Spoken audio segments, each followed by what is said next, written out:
Listen to your heart, tell me who you wanna be. We can always start to believe. Listen to your heart, tell me that you understand. Cause you are the one for me. If you just believe, you just believe, you just believe, you just believe, you just believe, you just believe, Listen to your heart, heart, heart, heart, heart, heart, heart, heart. Listen to your heart, heart, heart, heart, heart, heart, heart, heart. Listen to your heart, tell me who you wanna be. We can always start to believe. Listen to your heart, tell me that you understand. Cause you are the one for me. You just believe. You just believe. You just believe. You just believe. Listen to your heart. Listen to your heart. Listen to your heart. Listen to your heart. Listen to your heart. Tell me who you wanna be. We can always start to believe. Listen to your heart. Tell me that you understand. Cause you are the one for me. You just believe. You just believe. You just believe. You just believe. You just believe. You just believe.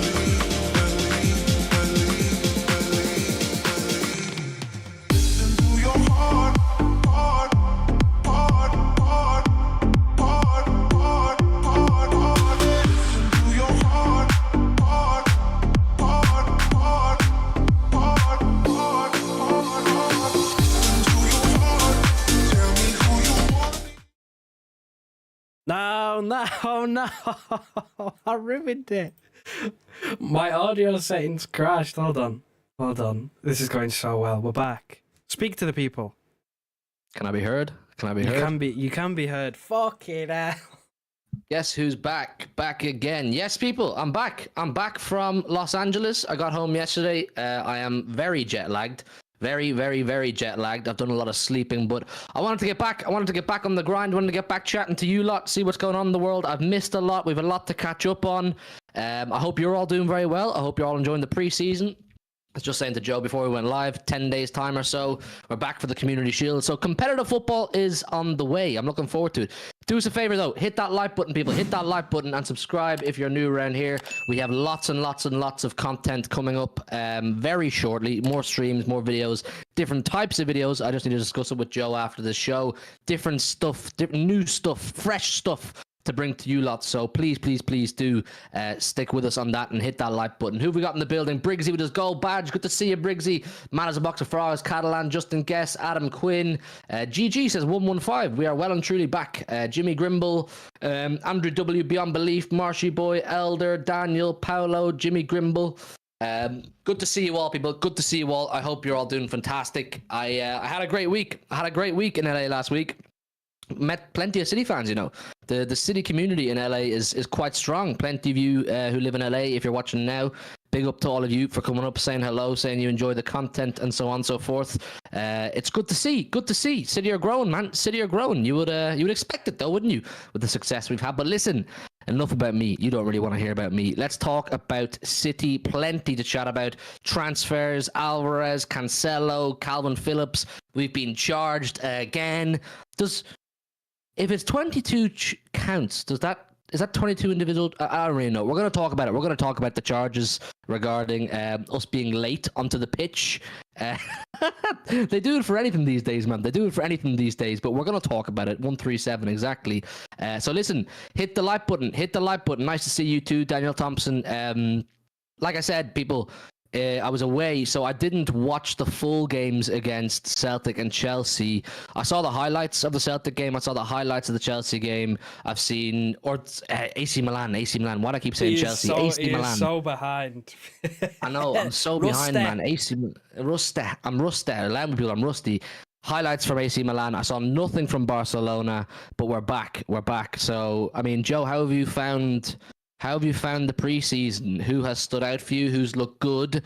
Any of the younger players step up? I like that Nico O'Reilly kid. I heard he was lighting it up. I heard Oscar Bobb was lighting it up.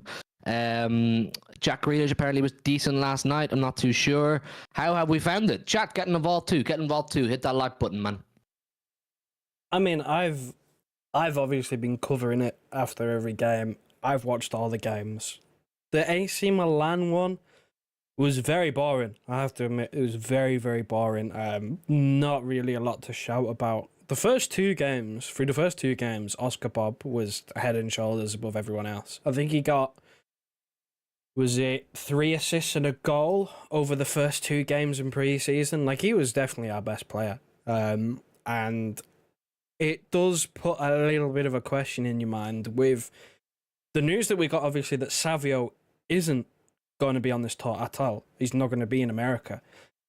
You know, it really puts Oscar Bobb in a prime position because he's going to be ready by the start of the season with the preseason. It puts him in a position to where he could realistically start the season on the right-hand side. Community Shield, first game against Chelsea, then I think it's Ipswich at home.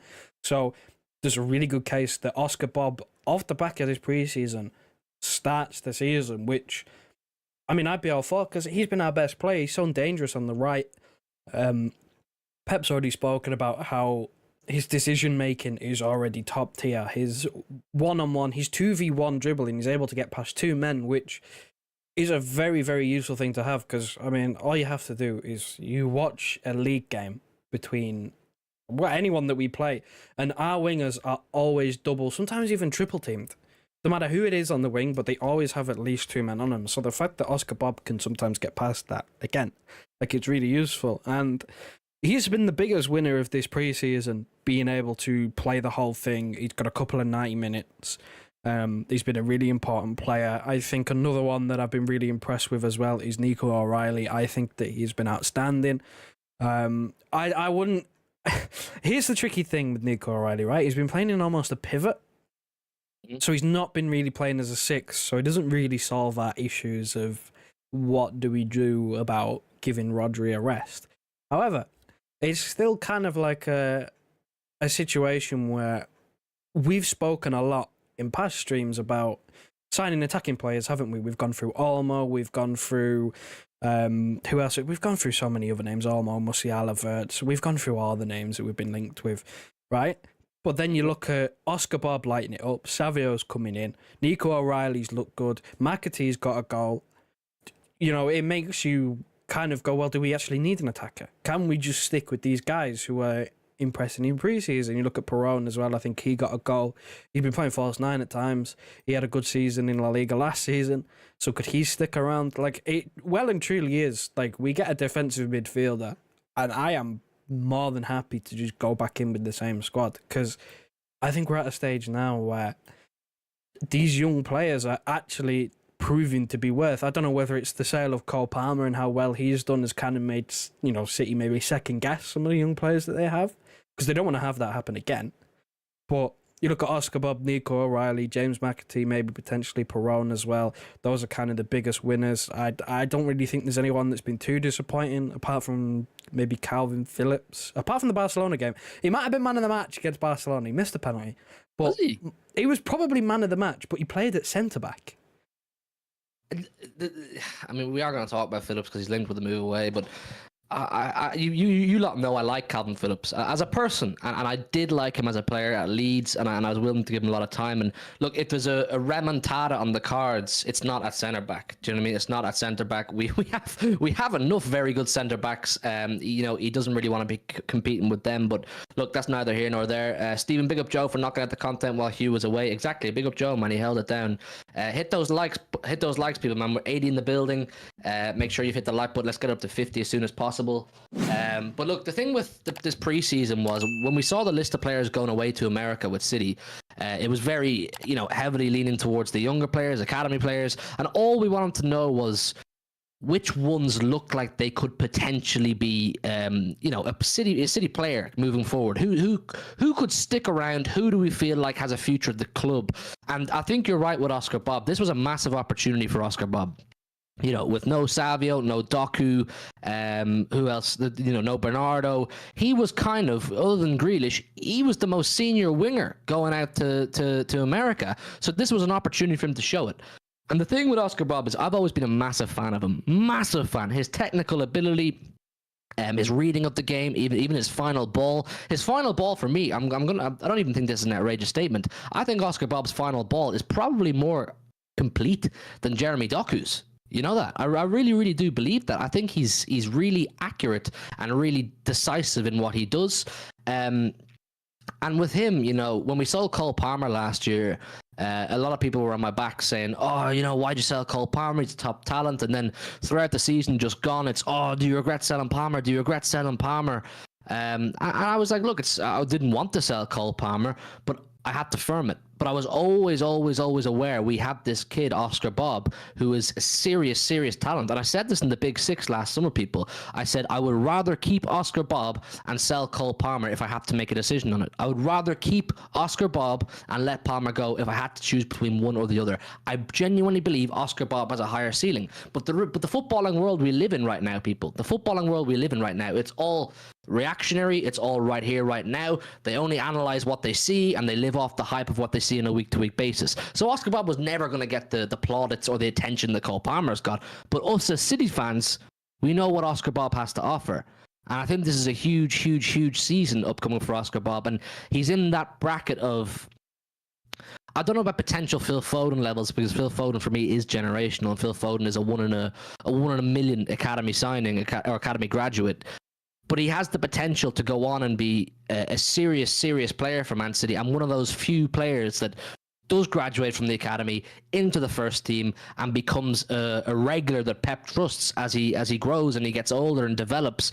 He's showing and has shown the patience, if that makes sense. He has shown the patience of trusting the process. Oscar Bobb, Joe, last summer easily could have done what Cole Palmer did. And maybe not gone to somewhere like Chelsea, but he easily could have done what Jadon Sancho did, what Jaden Braff did, what Carlos Borges did, and said, no, I know how good I am. I tore it up for the academy. I've made first team appearances. I scored against Newcastle. People know I'm a shining talent, and now I deserve to go to somewhere and light it up as a main man, just not at City.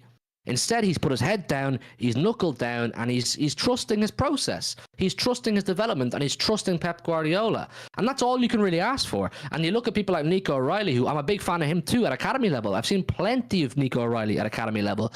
A big physical presence, technically good.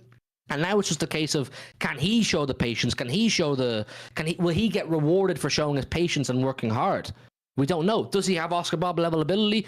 We don't know yet, because he's a bit younger again, of course, too. But this is all we want, Joe, really, from the younger players, isn't it? The academy players. When they go out there, even James McAtee. James McAtee's in a very, very unique position, people. Very fucking unique position.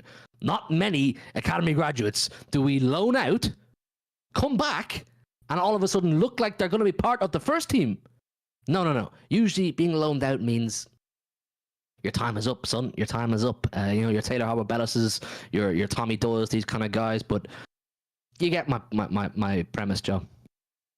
I mean, yeah, like, it's refreshing because, he said it himself. He said it before the Celtic game, the first game of pre-season, that he looks at Phil Foden and goes, why can't I do that?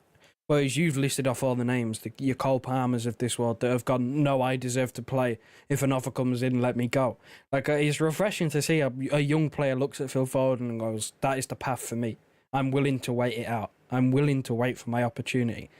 So, again, it's refreshing, and this is his big opportunity. I think the McAtee one was probably the most interesting one for me because, again, I'm in the same camp of whenever we loan out a player, it usually means a couple of years down the line they get sold on for profit.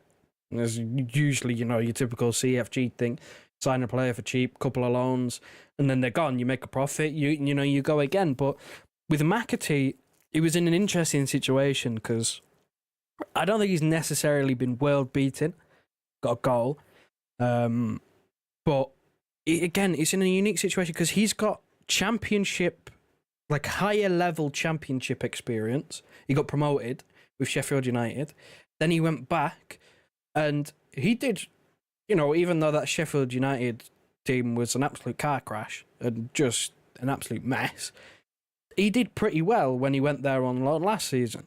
And, he proved that he can hack it in the Premier League, that he has Premier League level ability. So his situation was just completely different to where we know he has that ability, but, how involved is he going to be? Because if you remember at the start of last season, the plan was actually to have him in the squad, like he was on the bench for the first few match days. It was just he decided that he wanted to go out on loan so he could play more. He didn't really want a permanent exit. He wanted a loan, so he'd be like, right, we'll send you out and see you next season, essentially. So he was in a unique situation. But the thing is with Oscar Bobb as well, there's been interest from, I think it was Newcastle. There was a headline maybe about a week or so ago saying that there could be like a loan switch for Oscar Bobb or Rico Lewis or both for us to try and sign Bruno, which I didn't buy, and it was pretty quickly shut down. Like, that's how highly we view, again, Rico Lewis, another big opportunity for him. We haven't even talked about him. He's started the games in preseason and played, I'm pretty sure, every minute of preseason. Like, another big opportunity for him there, with most of the senior defenders not in preseason. He has a big opportunity, and he's played really, really well as well. Solid defensively, really good technical ability, played all over the park. Like, he's played in midfield, he played at false nine, he played at right back, played at left back. Like, those two players are probably the ones that I kept my eye on the most because, I mean, for me, even though preseason is right in front of us, I was kind of looking past that and going, Community Shield. That's game one of the season, is the Community Shield, Manchester Derby at Wembley. That is what my main focus was on, gearing up for that. So my eyes were kind of on the younger players who were already a part of the senior squad. So your Rico Lewis, your Oscar Bobb. Those were probably the two that I was watching the most. And they've been two of the more impressive players. And then you kind of move on to Nico O'Reilly. But with Oscar Bobb, like, I don't know whether I was go as far to say that I would sell Cole Palmer and keep Oscar Bobb. I never really thought about it like that, to be honest. I don't really have an answer for that. But I can't say I'm annoyed with the way it turned out because Oscar Bobb potentially suits us more. Because if you look at Cole Palmer's numbers, most of them were goals and penalties. Like, that's most, where most of it, which I'm not knocking. You still got to score them. We can't score penalties. We lost 4-1 on a penalty shootout. Like, we just can't take them. So I'm not knocking it. But we don't need like a goal-scoring winger. It's handy to have, but when you got a guy who scores 50, 60, who can potentially score 50, 60 goals a season, you just need to provide him with service more than anything. And then he'll more than likely bag you a goal. That connection between Haaland and Oscar Bobb has been great. And that's probably more suited to what we need than a Cole Palmer. So, again, I'm happy he's sticking it out. I'm happy that he's willing to wait it out. Because I hate when we have a player that, we see glimpses of greatness and then all of a sudden they're like, I'm so great, let me go. Well, yeah, that's just not what you want from your younger players. And these opportunities in preseason are something that they have to showcase what they can do, as well as showcase their humility. You have to have a certain level of humility. Look, we always talk about Phil Foden and like the star of the academy graduates. Of course he is. He's the most successful, the most talented, in my opinion. Of course, I think in the academy and the CFA, man, they should have a mural of him or something on the wall of Phil Foden and remind these top young players that this is what you could become as long as you just trust the process. And trust the development plan that's outlined for you. And look, I'm not going to get too carried away with preseason and Oscar Bobb and start putting mega pressure on people like him and saying, right, look, you smashed it in preseason, now you got to go smash it in the Community Shield, you got to go smash it in the Stamford Bridge the week after. We still have Bernardo, Savio, and these guys to come back, and it'll be mixed around. Of course, you probably won't see plenty of these names again. You might see Nico O'Reilly play a cup game, maybe, if he's lucky. Literally, if he's lucky, he might get that. But once again, these are all little tests of the characters of these young players. But listen, big up to them. They've held it down really well, and it's always exciting for us as fans to get to have a look at them. Like I said, I only really saw the highlights. Oscar Bobb dominated the highlights, which is obviously a good thing for him. I saw some comparisons between him and Mahrez, and he was shrugging it off nicely. He was saying, look, it's nice to be mentioned with Mahrez and that, but I've still got a lot of work to do. So he's got a good head in his shoulders, I think. I think he's got a good head in his shoulders, but we'll have to see, man. Let me have a look at some of these super chats and member chats. Big up to all of you for sending in super chats and member chats, man. I know I've been away for a while, so massively appreciate your support. Hit those likes, though. 100 in the building, 60 likes. Let's get those likes up, man, if you haven't done so already. Big up Bevo, man. Says, welcome back. Hope you had the best time. Bro, LA was sick, man. LA was sick. I highly recommend anybody who gets the chance to ever go to do so. I didn't end up going to United Arsenal, but I was outside the stadium filming content beforehand. Met some City fans there too. I don't know why they were there, but big up to them. And yeah, it was a cool experience, man. It was a cool experience. I highly recommend it. Big up our king, professional idiot, man, the king of the members. He says, we are gathered here to witness the rare spotting of the Hugh Murray. Out in the wild, this creature goes into hiding for weeks and randomly appears to make content. Truly a magnificent sighting. Professional idiot, I'm back. Trust me, I'm back. We're on the grind for the new season. I don't know where you're here to start. I said we have some new content coming, some more videos. I want to make some really cool videos, edited well, but that's up to Joe because he's our in-house editor. So we're gonna negotiate on that and see what we can come up with. But trust me, lots of content. Watch along as we back. More streams, late night chats, of course. Get some guests on. So lots to look forward to. And big up to you for your super chat, my brother. Always great to see you. He's a member for 3 months. He says, "Fire our defense coach. We concede too easily." Was there an issue with the defense throughout preseason, Joe? Oh, yeah, but come on, it's pre-season. The defense was made up of a bunch of kids, man. Like we had one defense in the first half, and then a completely different one in the second half. Calvin Phillips was playing centre back. Like, I ain't too worried about our defense. Guardiola looked a bit rusty, but it was his first game against Barcelona. Like, he played 10 minutes against AC Milan. Like, I'm calm. Ake, Kanji, Holiday, Diaz, Holiday, Stones, even Walker. Even though I hate him at the moment, Holiday. Like, I'm calm. I'm calm, mate. I'm chilling. We can realistically, looking back at last season, we conceded so many stupid goals. It's actually would be an achievement for us to do worse than that defensively. Like, it really would. All right, I hear you. There you go. Big up Yash, man. Good to see you, Yash. He says Rico and Bob on the right would humiliate teams. That would be a special sighting to see Rico and Bob play competitively together. Two academy graduates. Two young lads with serious amounts of talent and serious amounts of ability, both really bright futures. We just have to sit and wait, man. Sit and wait, and they have to as well. I think both of them will definitely up their game time this season. I think they'll both get more minutes than they did last season. Particularly Rico didn't feature at all massively until late in the season.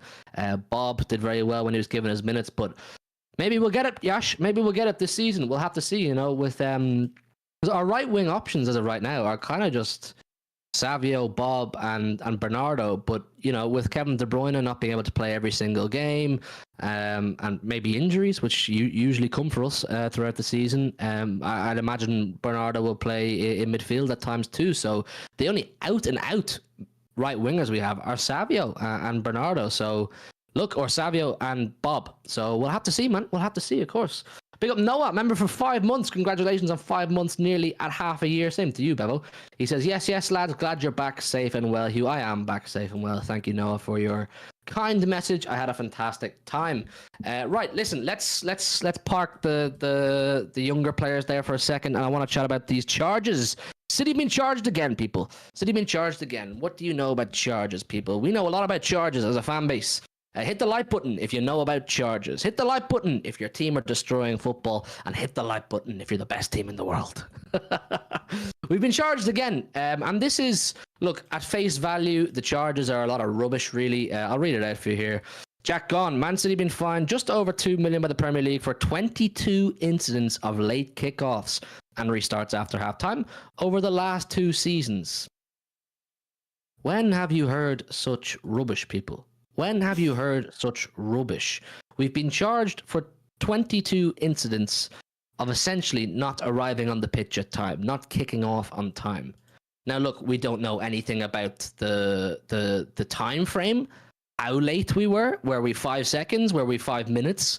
I don't think so. I mean, I go to a lot of games. I watch every game, and never once, to my knowledge, can I remember standing in the stadium or sitting here going, damn, this halftime's long, or damn, we haven't kicked off yet, we're late to kick off.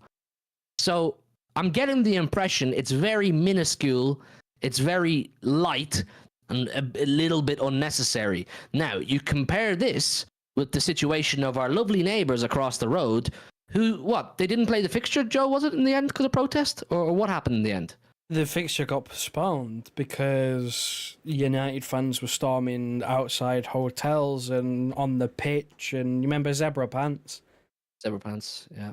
Zebra Pants, guitars and that. So the team that got their game postponed because they couldn't keep their fans in order haven't got any punishment, but the team that has supposedly been late to kick off or to restart has been fined £2 million. It's so funny, man. It's petty, They hate man. us. They hate us so much. We've taken them to court twice. 115, we're fighting that. APT or PSR and all that, we're fighting that. We fought that. Still don't know what the fuck's going on. So they've decided, you know what, we'll get them back. Fine him £2 million because they're late by 10 seconds. That's probably what it is. A matter of seconds. Andrew says it in the chat there. There's a thread. Each occasion is under 2 minutes. So we were less than 2 minutes late on 20 occasions for the second half. And they are fining us £2 million. We've issued an apology. We're very sorry. But to me, it's just kind of like oh, sorry. I really don't think we give a fuck. I think we're going to keep doing it. Like, I guarantee you, every single team in the league has at least one instance of being late to the second half. Probably worse instances than we have. But they just get away, swept under the rug because it's only one. Like, we're late to kick off by like 2 minutes. So what? Is it that big of a deal? No more than 2 minutes. Are we serious? What is the point? Again, you said it. It's just petty. They're trying to find something, anything. Now, I've seen a lot of people on Twitter link it to 115 going, does it actually fill you with any confidence knowing that they're going after small shit like this? No. It's petty. It's petty. And like I said, at face value, it's not the biggest deal. No one's particularly arsed at City. I had a spider in my hair the whole time. Wow. It's not a big deal, but I get the vibe. The relationship between Manchester City and the Premier League is very sour. It's very sour. I get the vibe City and the Premier League do not see eye to eye on many things. And based off the evidence that we have over the last 18 months, both parties will do pretty well anything they can to have a jab at each other. Yeah? Since the 115 was launched, both parties will do anything they possibly can to have a jab at each other. City made a jab at the Premier League in June when we sued them. And now they're making a jab back at us over being late to kick off. But it will all come to a conclusion and we will have a final winner, I suppose, come the conclusion of 115, and one party is going to be left with their trousers around their ankles. I believe it'll be the Premier League because of my blind loyalty to Manchester City Football Club, but we have nothing to base that off. I have nothing to base that off. I just believe and trust my club that come 115 season, we will come out on top. But should we not come out on top, and should we get beaten and embarrassed and get punished to the high hells, it's not a good look for us. It's not a good look for us at all, and we're going to have to ask the relevant questions come the time. The latest fine we've been given and charged for, it's no big deal. City will send them their 2 million and go, we'll see you in November. But it is an indication that the relationship between the Premier League and Manchester City Football Club, it's not good. It's not a good relationship. I think the Premier League potentially expected or hoped that when they launched the 115 investigation, that City would go, oh, you've caught us, oh no, yeah, here's it, come into our house, have a look at all the evidence, and you send us down to National League. I think the Premier League thought that was going to happen. Instead, City said, hell nah, we're going to go the full distance with you. We're going to pay some guy called Panic big dough so that you panic, and we're gonna come out on top. We're gonna fight our corner, you know. And then City sued back to say, "Boom, we're here. We've not gone quiet. We've not gone anywhere. We're gonna have a bit of you." And now the Premier League going, "Fuck, what can we get them for now? We gotta fire back. They were late. They were late. Find them. Find them." £2 million to City people is nothing. Yeah, without being too arrogant, City can pay £2 million. They can revolute it. You know what I mean? They can Monzo it and laugh and go, Put that shit on Klarna. yeah, man, Klarna, send it all in pennies. Send it all in £1 in 1 pence pennies and go, there's your fucking 2 million fine. But as I said, Joe, the relationship is not good. Now, for the long term, is that a good thing? I don't know. I don't know. This is totally uncharted territory to have a football club in the organization of the Premier League have such a poor relationship with the Premier League. You know, it's I don't know. And City are really going for blood with this. Comments flying in. Andrew again. Tell them we'll pay them when we get Ferran Torres cash. Listen, man. We'll pay them when Barcelona decide to pay us. So you go and get on the phone to Mr. Tabas or whatever the fuck he's called, right? President of La Liga, and tell him to tell Barcelona to cough up, you know, put up or shut up. Because we need a fine paying. You could probably find it in like it's literally cowards change. Like I'm not bothered about this whatsoever. It's just funny. It's comical at this point that they are stooping to this level. They have charged us 115 times, and they are still stooping as low and as petty as going, "You were late 20 times.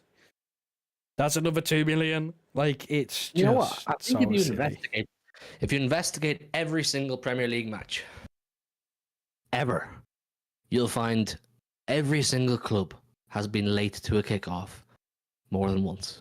You will find it is a regular occurrence. It is not rare. It's not something that is extremely strict on. It's not something that they really clamp down on. This is just because it's Manchester City. This is literally just because it's Manchester City, and it's plain to see. It's plain to see to anybody with anything between their ears. A club postponed a game because they couldn't keep hold of their fans.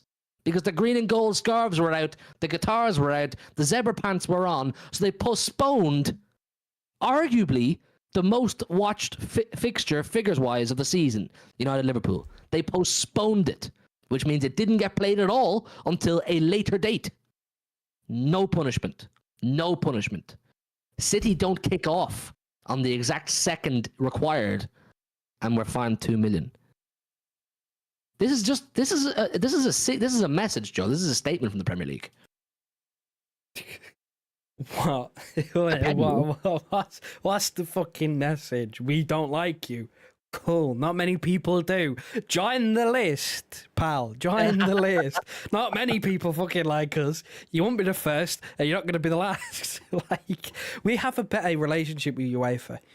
UEFA had us kicked out of the competition for the season after they charged us, and we fought it and we won. And we have a better relationship with UEFA. We still boo the anthem. We still don't really like them. But it's tolerable. We always compete in their competitions. We always want to do well in their competitions. Civil. It's purely business related. You know what I mean? It's purely just competition based. The Premier League are like, it's genuine hatred to the point of. I mean, I don't get how it can be both ends of the scale. I don't know how you have rival fans saying that we are cheats, we cheat on the pitch, we get in the referee's face, they give us favourable decisions. Yet the Premier League hate us so much, they're fining us £2 million for being late. But again, about 30 seconds for 20 matches. Like, you can't have both. You can't have it to where they like us so much that they give us favourable decisions, but they don't like us enough to where they're fining us for being late. Like, it doesn't work like that. You can't go to both ends. Like, it's just stupid. I can't say that it didn't bring me joy. Like, I've been waiting. I've been wanting some transfer news or even just a win in pre-season. We ain't won yet, but the football's been pretty good. But I've been wanting something, and it did give me a little chuckle. It gave me a little laugh seeing that we'd had 22 separate charges. They're not added on. It doesn't become 137, despite popular belief. They are 22 separate charges, but charges nonetheless, and ridiculous ones that everybody else has broken them rules. And possibly the first time that I've seen a club fined £2 million for being late. It's just funny. No, I mean, nothing more is going to come of this. People, City will pay their fine, and we'll keep moving slowly towards, I believe, November. I believe November is when we're going to get the big meal, the main course. The 115 is going to come to a conclusion. We never even got the result of the suing court case when we sued them in June. I mean, maybe the case has taken place, but we've not got a hearing. Have we got a hearing? We don't know. Has anybody won? Has anybody lost? We don't know. A lot of it's been kept totally under wraps, but they're sending each other subliminal messages for sure. Sitting in the Premier League, they're not getting on. They're not getting along very well. But look, listen, we're gonna park it there. Let's get on to some transfers anyway, because I just wanted to touch on that being late thing, the latest charge, the latest fine we have, the latest jab we've received. So that's kind of. I wouldn't really call it a jab. It's more like a poke. A poke. The latest poke we've received from the Premier League. It's no skin off our back. Listen, hit the likes, man. 112 here, 90 likes. Get up to 100 likes, man. Double check you've hit the like button and subscribe if you're new. We've got loads of new content coming, man. Loads of new content. Hugh, got anything from your ITK about transfers? Nothing, Darsh, nothing. I know absolutely nothing about transfers right now. I genuinely don't know what City's plan is, but I'm quite relaxed. I'm quite relaxed on the transfer front. I'm still very much in the same position I was in before I went away, which was that I would like a sufficient Rodri backup. I would like it to be Bruno G, but that's gone very quiet too. We don't know much about that. City, look, we all get a bit, cold feet when the summer comes around and we see, Arsenal sign Calafiori, Chelsea are signing a few nobodies, United have signed Lenny Yoro and Zurski, and these kind of things are happening, and we're going, well, what about us? We want our shiny new toy. And sometimes you just don't need a shiny new toy. Sometimes all you need is a little supplement, a little something just to go, boom, this is all we need, because I don't think we need major surgery. I don't think we need any blockbuster signings. We just need a sufficient number 6 cover. And that's kind of it, really. So, look, the latest rumours are all outgoings as of right now. They're all outgoings. Me, personally, I think if City did... Yeah, we signed Savio, of course. Sorry, Savio. That's good business, good business. Not expensive, a good young player, Brazilian international. We're all excited about Savio, but if we needed major business, I think City would be on it. And they would have been on it, since the start of preseason or before preseason. City would have been working away, but there's not much happening because we don't need it. But yeah, Savio, listen, look, we've covered the wrong position. We'll see, man. We'll see. We're mainly linked with outgoings as of right now. And the big one that people are kind of talking about a lot is Julian Alvarez, because Alvarez has been linked with Atletico Madrid. I think he's linked with a couple of clubs, but mainly Atletico Madrid. He spoke a bit about it. He says, I don't have the actual quote, but he said something like he needs time to think. He'll think after the Olympics and assess his future, blah, blah, blah. To me, he's speaking like someone who would like a move away. Or he's not going to request a transfer now because that'll damage his earnings wherever he goes. But he's going to, he would like to go somewhere else and be the main number 9 somewhere else. And me personally, I know a lot of you like Alvarez. I'm fine with Alvarez going. If we get a very good fee for him, I wouldn't lose sleep over Julian Alvarez going. But the caveat to that is, at that point, you do need to go into the market. And who do you go and get? Who do you go and get? If Alvarez goes to Atletico Madrid, we get 60, 70 million for him. Right, boom, we've done good business. We've sold a guy for 60, 70 million that we paid 17 million for. But now we need to go and replace him. I mean, first of all, Joe, how do you feel about the prospect of Alvarez going? I don't really care too much whichever way it goes. If we keep him, cool, we get a player who will guarantee us some output. If we sell him, we'll be getting a good price for him, and we can use that to maybe sign a holding midfield player, maybe replace Alvarez. You never know. I mean, with Savio coming in, does an Alvarez replacement really need to happen? Is it desperate to happen? Considering Alvarez doesn't often play up front unless Haaland is injured, is Savio just sufficient cover? in terms of an already made replacement, and then you use the funds to sign a player that you need more, which is a holding midfield player. Because if we lose Alvarez, we bought in Savio. Again, that's kind of, we've added an attacker without really losing one. We lost Sergio Gomez, he didn't play. And Oscar Bobb's probably going to get a bump in minutes as well. So, again, I think if we let Alvarez go, I don't actually think we need to replace him position-wise. I'd still replace him in the squad. But of course, I'd target a holding midfielder because that's a need. But again, I'm not too asked to whichever way it goes because we're not pushed. We don't have to sell. He's got long enough left on his contract.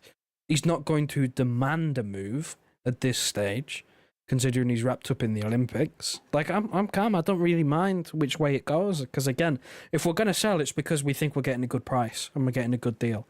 Because, again, not under any pressure. We won't be lowballed, at least not this summer. So I'm not too bothered. Pep looked pissed in his press conference. You probably didn't see it, but his body language was... Oh no, but his body language, the actual video as well from Pep when he answered the question, he looked pissed, he looked fed up, he looked as if to say, if you want to leave, the door is fucking open, mate. You can go. I think it does damage the relationship between Alvarez and Pep. I mean, someone says in the comments here, Devious, Alvarez is shooting himself in the foot. He should have spoke to Pep, not the media. He's not gone about it a very good way. He's definitely not gone about it a very good way. I have the actual quotes here. So for those of you who haven't seen them, Alvarez said, once the Olympic Games are finished, I'll start to calmly think about what it is that I want for me. That's not a great quote. That's not a great quote. What it is that I want for me, I'll start to calmly think. He should have said something along the lines of, I'm very happy where I am, whatever happens type thing. Not what I'll think about what I want for me, even though it's the right thing to do is to think about what you want for you. But what you say at home to your family and your agent should always be different about what you say to the media. And then Pep responds, I assume this is in the press conference you're talking about, Joe. When he finishes thinking about it, his agent is going to call Tiki, and we are going to see what happens. I know he wants to play in important moments, but the others do too.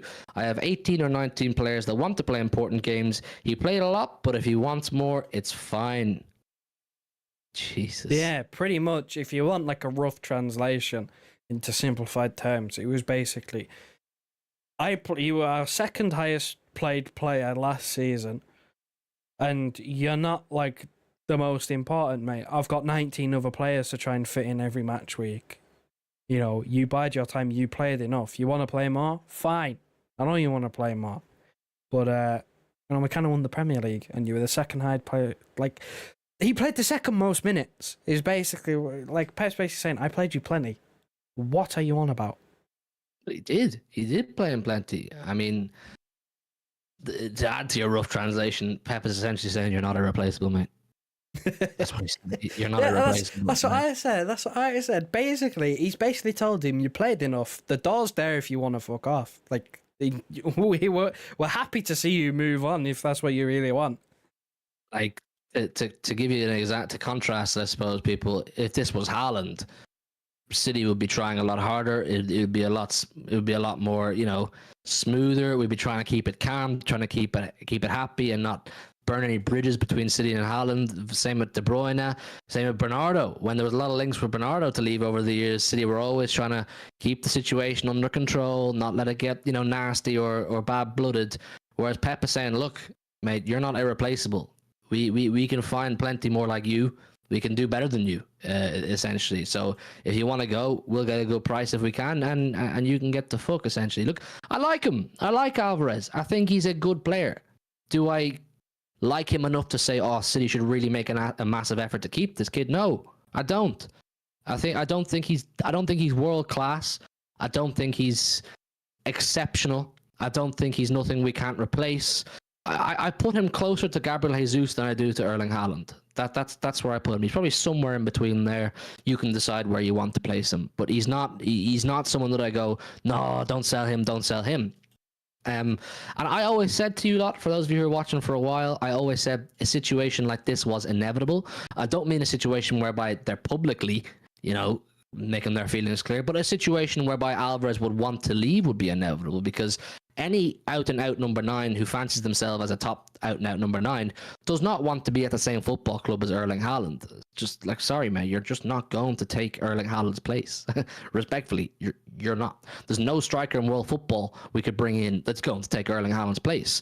And quite clearly, Alvarez isn't comfortable with the way we operate, which is that, you know, we experience a lot of rotation, a lot of versatility required to play for City, unless you are a Haaland or a Rodri, you know, a specialist in a certain position.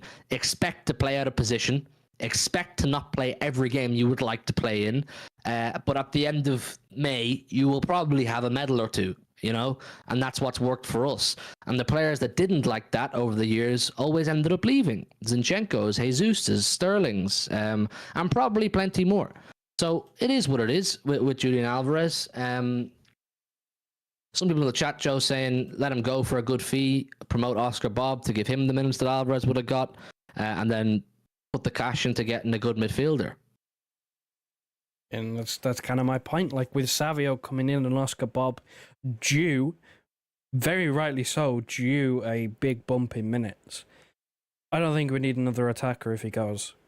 Or at least that shouldn't be priority. If we can get one in, cool, fine. More than happy. But with the fact that we're going to be adding, at least for the start of the season, a fully fit Kevin De Bruyne, which we didn't have for the first 6 months. Potentially, James McAtee is going to be in the squad for the season. You're looking at someone like Oscar Bobb getting a bump in minutes. Savio has been added in.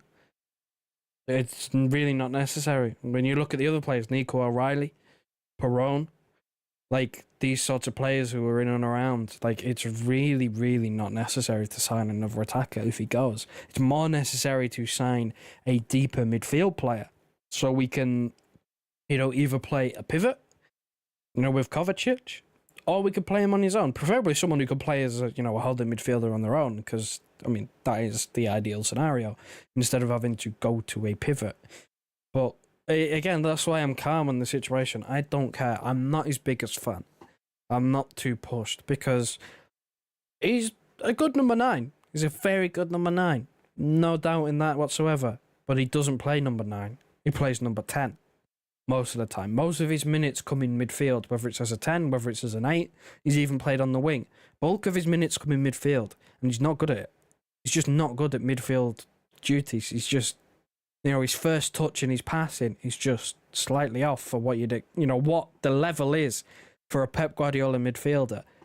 Doesn't have those qualities. Like, he can do it, no bother. He'll get you some output. Like, he scored goals playing in number 10. But he's not a midfielder. We can do better in that midfield position than Alvarez, which is where he plays most of his minutes. I mean, it's really not that much important. And I think, based on what I've seen on preseason as well, we're more than happy to just, if Haaland's not on the pitch, just go back to false 9. Just stick someone else up top. Just have it fluid. We have plenty of players that can play in the false 9, or that, you know, we'd be okay with kind of seeing in the false 9. But, you know, as long as Haaland's fit and Haaland's fresh, Haaland plays. And that's just something that Alvarez has to, or has had to deal with. And if he was to stay, he'll have to continue to deal with. It's just, you're dealing with a fucking freak here, mate. You know, you're not going to overturn him. But look, it kind of is what it is, really. Do I expect him to go? Probably not. Weirdly not. I don't think he'll be sold. I struggle to see anybody coughing up what City would like for him. He still has... How many years he got in his contract now? I'm pretty sure he's on a decent contract still. I can get it up now, but, you know... I think if it's Madrid who want him, Atletico Madrid are also going in for Conor Gallagher right now, who it's not going to be the cheapest of players to sign from Chelsea.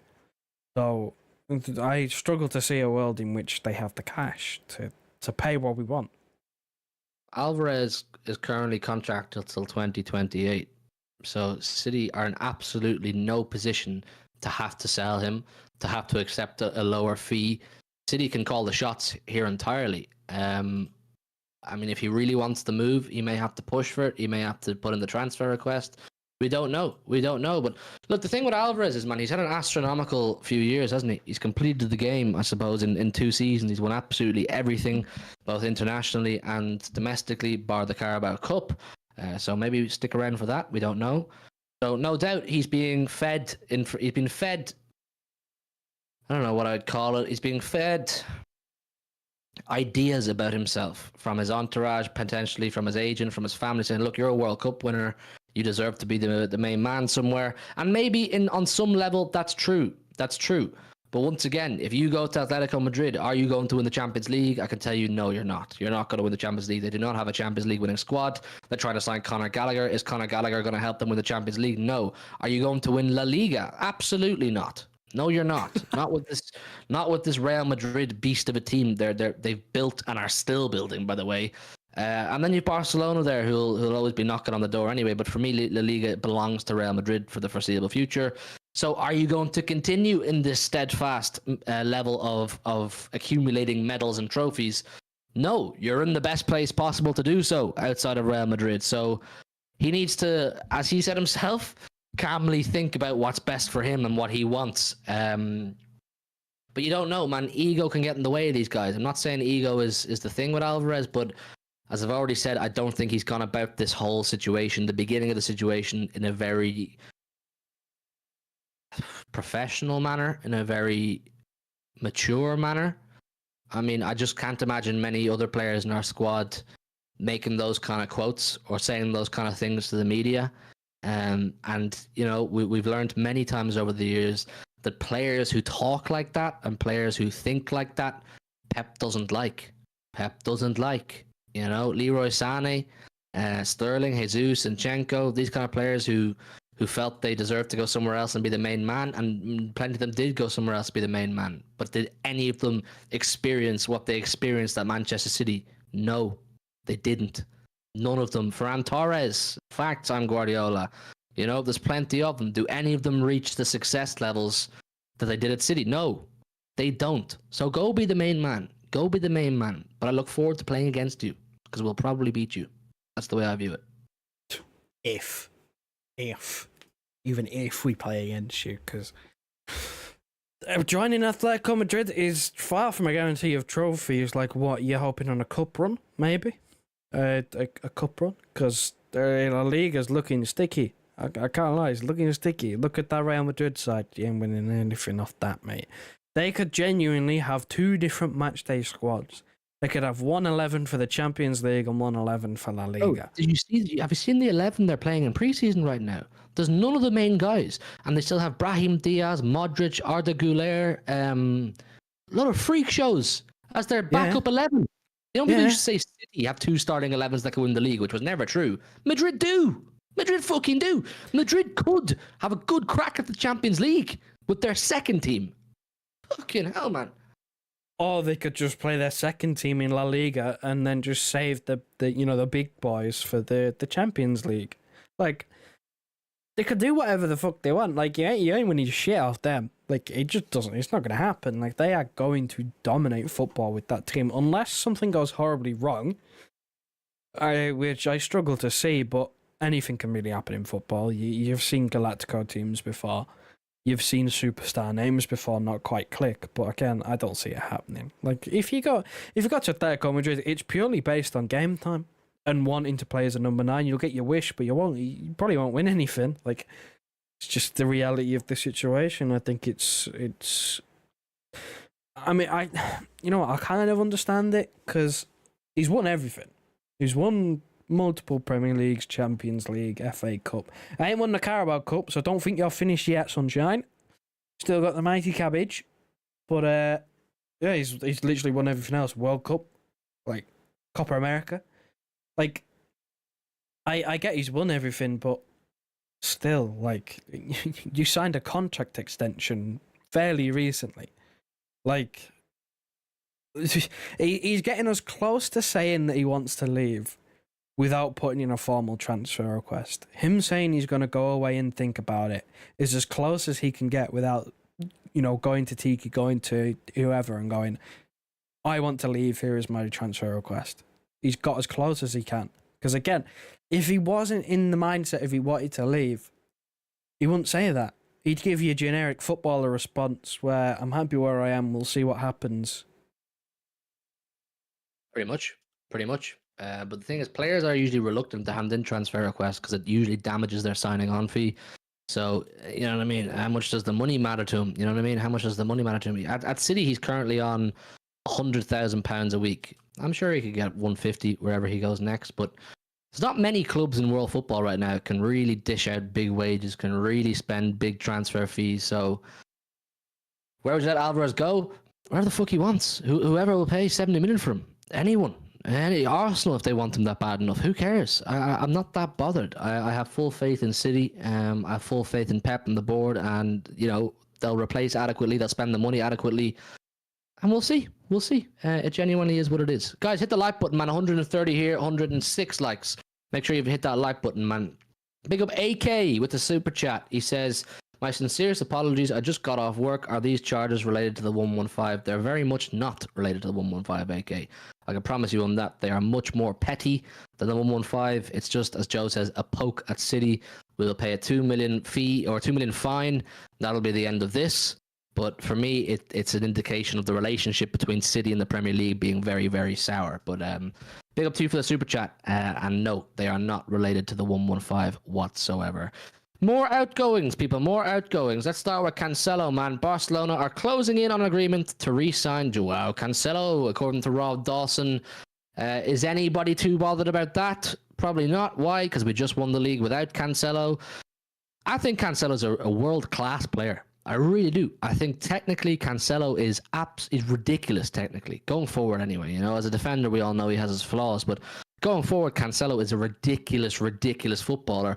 But he's another one of these, you know, as I mentioned all the players that have gone, you know, permanent deals. Cancelo is one of these players who fancies himself as someone who deserves more game time too, and kicked up a fuss over it. So Pep immediately said, "Off you go."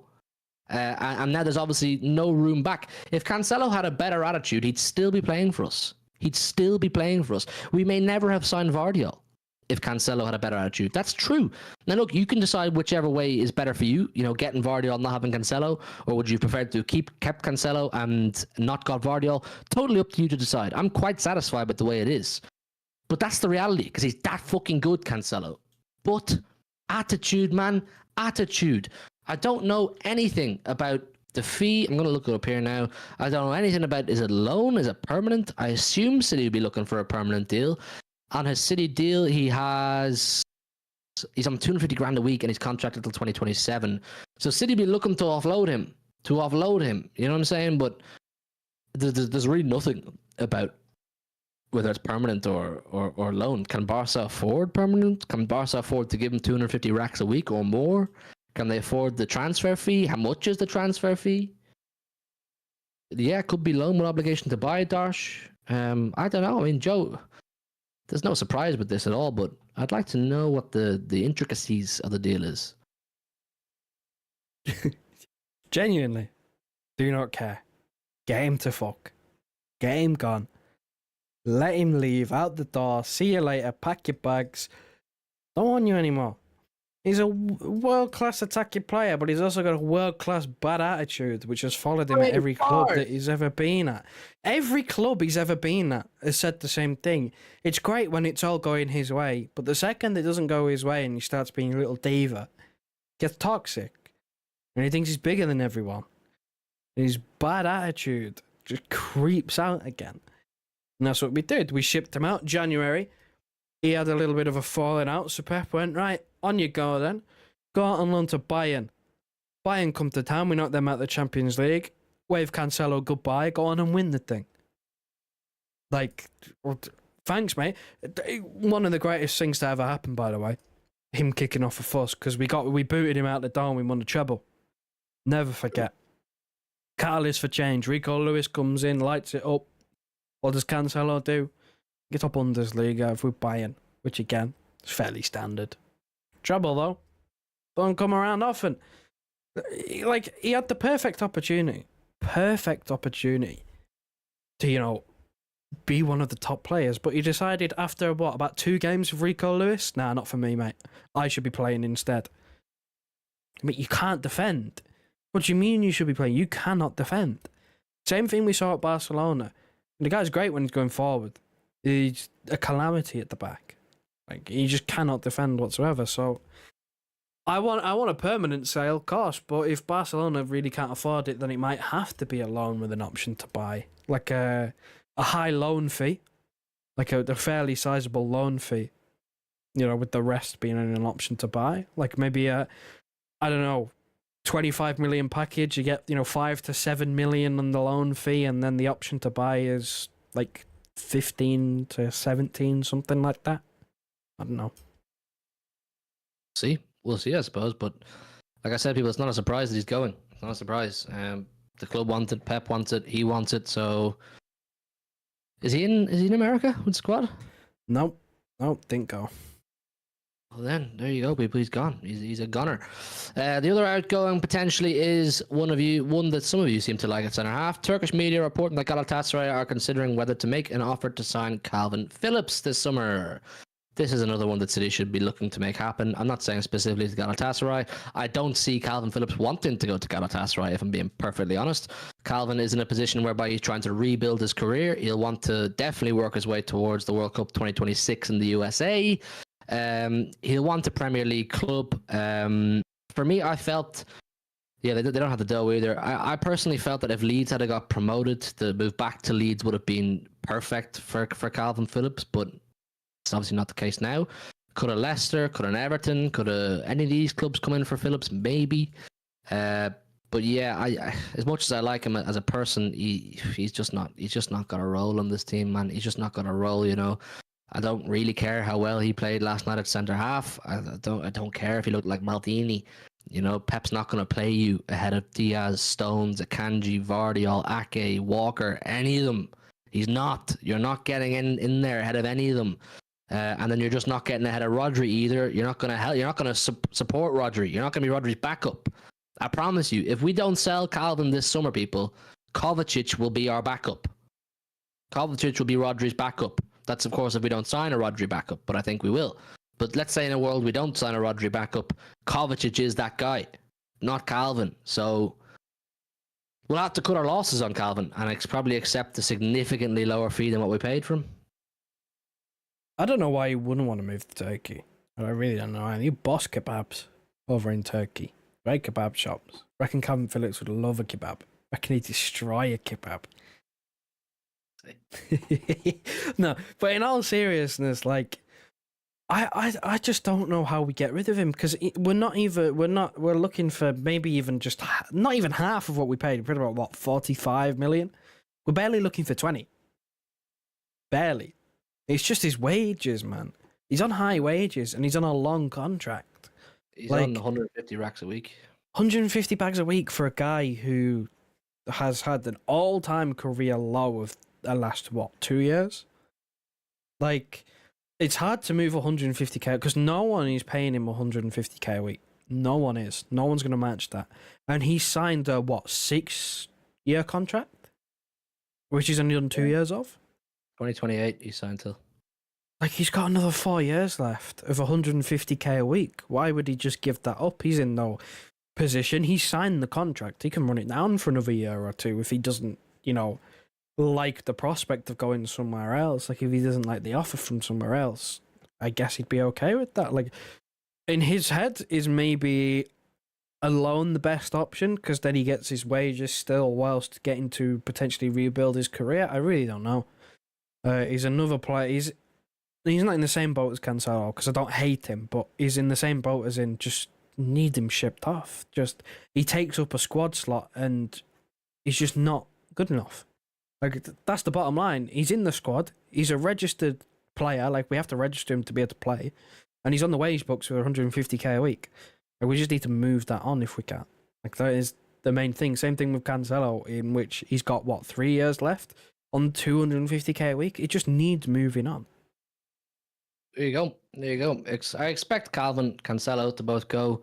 I don't expect Alvarez to go, but I wouldn't be surprised either. It's kind of a weird one, but that's kind of it really as far as transfers go. I'm just hoping that with the preseason coming to an end, City will click into gear a little bit, start looking at Rodri backups because we need that. I really do believe we need that. The charges are done, or the late charges anyway are done. So that's kind of it, really, man. That's kind of it. We've kind of gone over everything that has happened over the last week or so while I've been away. As I've already said, we are planning to bring more content, or I'm planning to bring more content. I have to speak to Joe about it and get his seal of approval and get him on board with it. So just sit tight on that one, people. Plenty to look forward to. Big up to all of you who've joined us tonight, man. 111 likes is sick. Saying we haven't streamed for well over a week, about 10 days now since we last streamed. So big up to all of you who have joined. Big up to the super chats, to the members for your member chats and that. If you're watching on playback, hit that like button. If you're watching on playback, subscribe. And yeah, listen, we'll see you tomorrow or the next day with some brand new content. We're going to do some planning and we'll get back to you. So hit the notification bell. Good night and God bless. Wrap her up, Joe. Listen to your heart, tell me who you wanna be. We can always start to believe. Listen to your heart, tell me that you understand. 'Cause you are the one for me. If you just believe, if you just believe, if you just believe, if you just believe, if you just believe, if you just believe,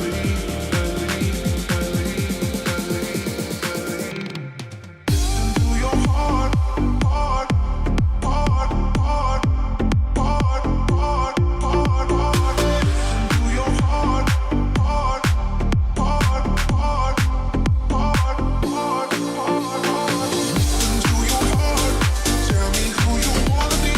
We can always start to believe. Listen to your heart, tell me that you understand. 'Cause you are the one for me. If you just believe,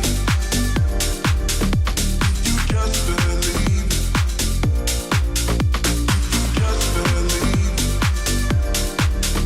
if you just believe. Listen to your heart.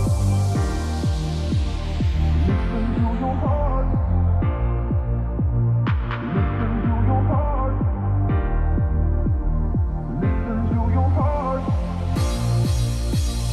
Listen to your heart. Tell me who you wanna be. We can always start to believe. Listen to your heart. Tell me that you understand. 'Cause you are the one for me. If you just believe, if you just believe, if you just believe, if you just believe, if you just believe, if you just believe, believe. Listen to your heart, heart, heart, heart, heart, heart, heart, heart. Listen to your heart, heart, heart, heart, heart, heart, heart, heart. Listen to your heart, tell me who you wanna be. We can always start to believe. Listen to your heart, tell me that you understand. 'Cause you are the one for me. If you just believe, if you just believe, if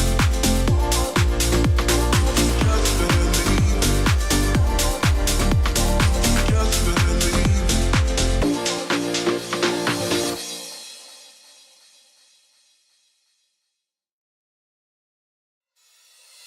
Listen to your heart, tell me who you wanna be.